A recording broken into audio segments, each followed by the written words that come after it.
Hello friends, welcome to my YouTube channel. Today's video is a dedicated masterclass of epidural anesthesia procedure.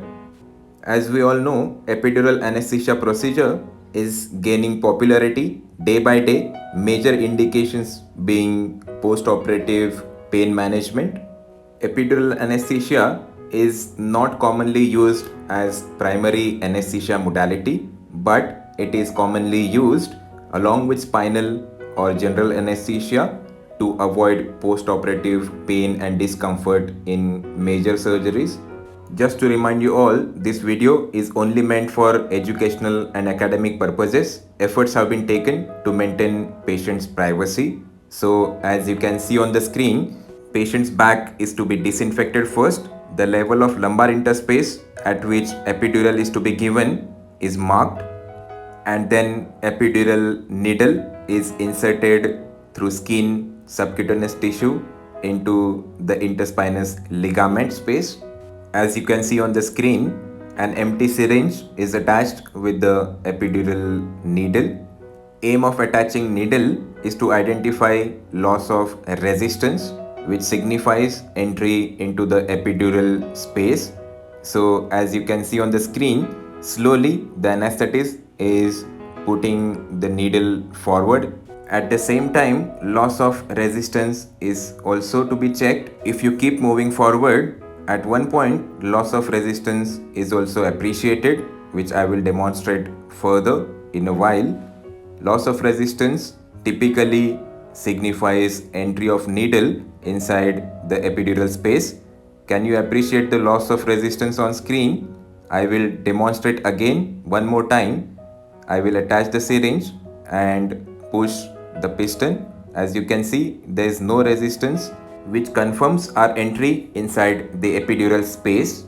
Now the next step is to insert epidural catheter through this epidural needle inside the epidural space, which we will later attach to a connector, which will help us give the desired amount of drug post-operatively to reduce the pain.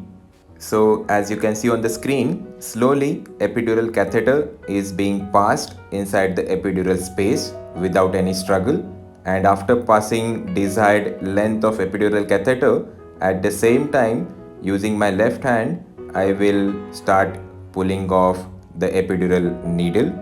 As I have discussed earlier, right at the start of this video, epidural anesthesia is not widely used as the primary mode of anesthesia for any kind of operative procedure, but recently it is gaining popularity as a post-operative pain management tool. Also, it is widely being preferred in modern day obstetrics as labor analgesia. Personally, if you ask me, I always prefer putting epidural catheter in major cases, especially in oncology or cancer management cases, or in cases where extensive dissection is planned.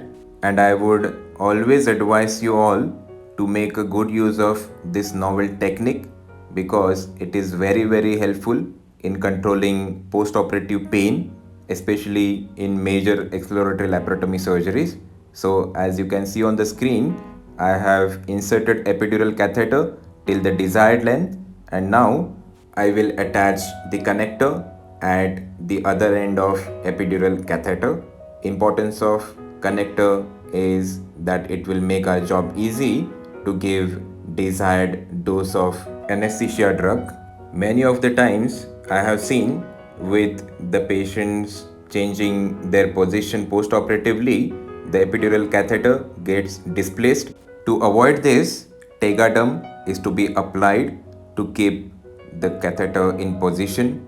So that marks the end of my masterclass on epidural anesthesia procedure. I hope you all must have enjoyed this video. Feel free to share your feedbacks. Thank you.